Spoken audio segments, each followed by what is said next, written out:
जिला मंसूरी समाज समिति की ललितपुर की टीम एवं अध्यक्ष इरशाद मंसूरी एवं जनरल सेक्रेटरी कोषाध्यक्ष ने अल्पसंख्यक अधिकारी एवं समाज कल्याण अधिकारी की मुख्य अतिथि की मौजूदगी में आयोजित की एक विचार गोष्ठी, जिसमें जिला मंसूरी समाज समिति के जिला कार्यालय का उद्घाटन हुआ।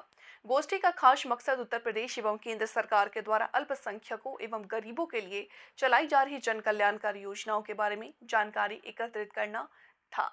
वहीं मुख्य अतिथि के रूप में आए अल्पसंख्यक अधिकारी एवं समाज कल्याण अधिकारी ने जिला मंसूरी समाज समिति के द्वारा आयोजित इस गोष्ठी के सभी को उत्तर प्रदेश सरकार एवं केंद्र सरकार के द्वारा चलाई जा रही जन कल्याणकारी योजनाओं में लाभ आम जनमानस तक कैसे पहुंचाएं और पात्र व्यक्ति इसके लाभ कैसे ले सकते हैं और कौन लोग इसके पात्र हैं और कौन अपात्र। इस तरीके की गोष्ठी में लोगों ने कई ऐसी नई योजनाओं हैं जिनके बारे में आम जनमानस को जानकारी ही नहीं थी कि उत्तर प्रदेश सरकार एवं केंद्र सरकार के द्वारा कौन कौन सी योजनाएं आम जनमानस के लिए चलाई जा रही है।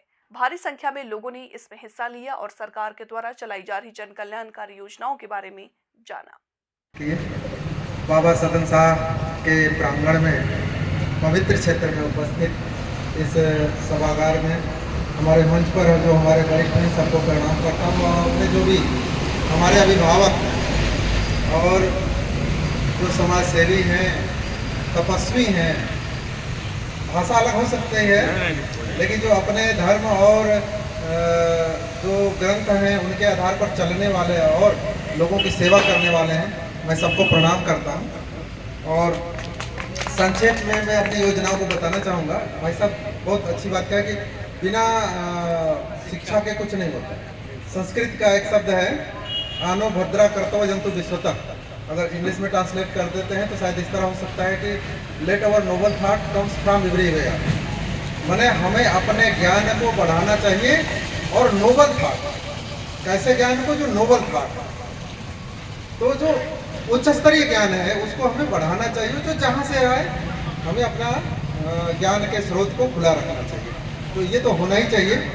और चूँकि काफ़ी समय से आप लोग यहाँ होंगे और काफ़ी आप लोगों की योजनाएं भी होंगी आगे, तो मैं चाहूँगा कि हम अपनी सरकारी योजनाओं के बारे में थोड़ा सा बता दें, जिससे कि आप लोगों के आंसू पोंछ सकें।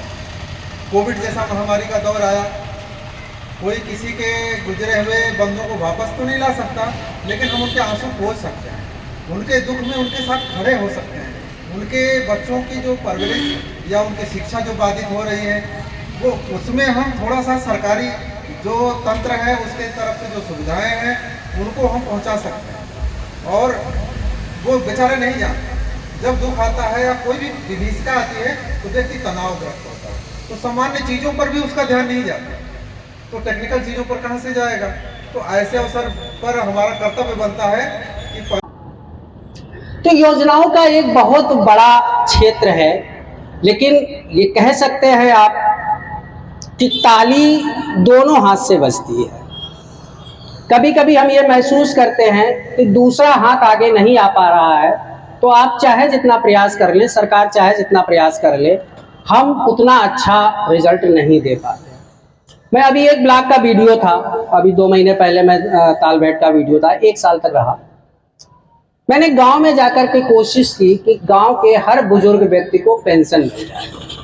सरकार दे रही है, बुजुर्ग व्यक्ति को पेंशन दे रही है, विधवा महिला को दे रही है, विकलांग जो व्यक्ति है, दिव्यांग है, उन सबको पेंशन दे रही है और कोई रोक नहीं है। हर पात्र व्यक्ति को पेंशन दी जाती है, केवल आवेदन करना है। आवेदन की प्रक्रिया अब ऑनलाइन हो गई है। एक बार अगर आवेदन हो जाता है तो फिर वो सरकार के उस अधिकारी की जिम्मेदारी होती है कि साहब इस आवेदन को स्वीकृत करिए और इस पे धनराशि दीजिए। लेकिन मैं बहुत कम सफल हो पाया। मुझे लगता है मैं अपने पूरे 10 महीने के कार्यकाल में शायद 6,6200 पेंशन स्वीकृत कर पाया, जबकि तालबेट जैसे ब्लॉक में अगर 54 ग्राम पंचायतें हैं और हर ग्राम पंचायत से मैं 50 लोगों को भी लाभान्वित करवा सकता, तब भी मुझे लगता मैं 10,000 से ऊपर करवा पाता। कारण क्या है कि जागरूकता का अभाव और दोनों तरफ से है। आप जब तक प्रयास नहीं करेंगे और अगर हम ये महसूस कर लें कि नहीं, समाज का जो सबसे नीचे वाला तबका है वो आगे बढ़े, तो ये भी ज्यादती है। जिम्मेदारी हमें लेनी होगी। हम जो अपने आप को इंटेलेक्चुअल कह लें, हम अपने आप को समाज के अग्रणी व्यक्ति कह लें, या हम समाज के सेवक कह लें, जो शब्द आप इस्तेमाल करना चाहें वो कर सकते हैं। लेकिन उस व्यक्ति को जागरूक करने के लिए हमें उसकी आवश्यकता है। परिवर्तन हर समाज का नियम होता है, हर समय परिवर्तन होता रहा।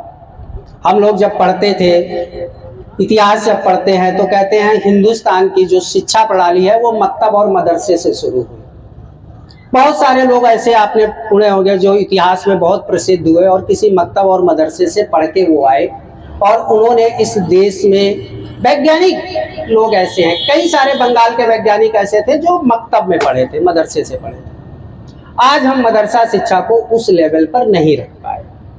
मैं जहाँ रहता हूँ अल्पसंख्यक कल्याण अधिकारी हूँ, रहा हूँ, बहुत सारी चीज़ें थी, लेकिन अगर मदरसा शिक्षा को देखा जाए तो हम लोगों ने या तो समय के साथ प्रगति नहीं की, हम वो चीज़ नहीं दे पाए जो मदरसा शिक्षा में समाज को चाहिए था, और आज मदरसा शिक्षा पिछड़ गई है। आज एक जागरूक व्यक्ति अपने बच्चे को मदरसा शिक्षा में केवल दीनी तालीम के लिए भेजता है, दुनियावी तालीम से उसको वहाँ कोई मतलब नहीं है, वो अपना इंग्लिश मीडियम स्कूल में। ये ऐसी चीज़ें हैं जो समाज के परिवर्तन के साथ हमें भी परिवर्तन के लिए आना चाहिए। आज हर घर में मोबाइल है, आपको 15 साल 10 साल का बच्चा मोबाइल चलाता हुआ मिलेगा, लेकिन हम क्या उनसे सरकारी योजनाओं को कभी देखते हैं?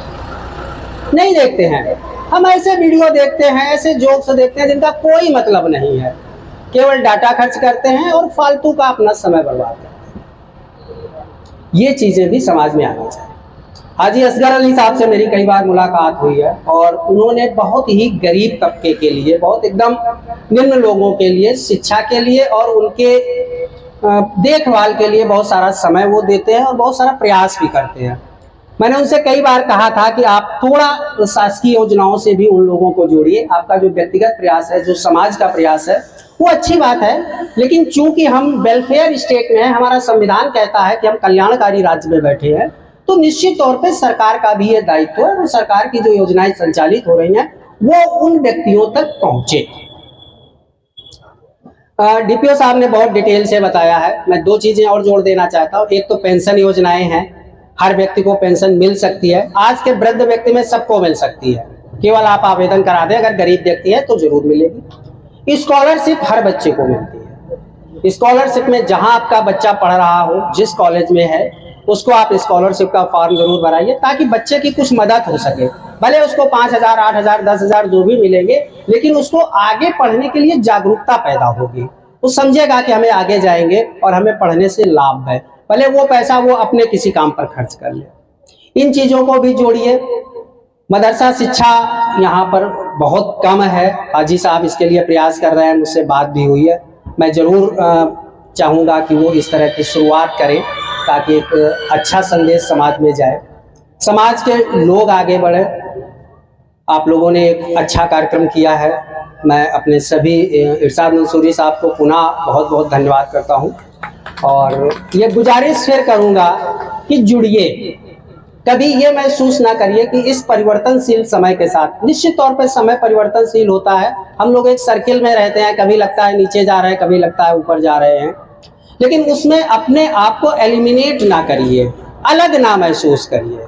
हम जिस समाज में हैं, जहाँ हैं, चाहे जैसी परिस्थितियाँ हों, हम उसके साथ सामंजस्य बिठा के, उसके साथ जुड़ करके, उसके साथ काम करते हैं। तो जरूर आप हम सबके साथ जुड़िए, समाज से जोड़िए, सरकार की योजनाओं का लाभ लीजिए, और अपने समाज के जो सबसे निचला तबका है उसको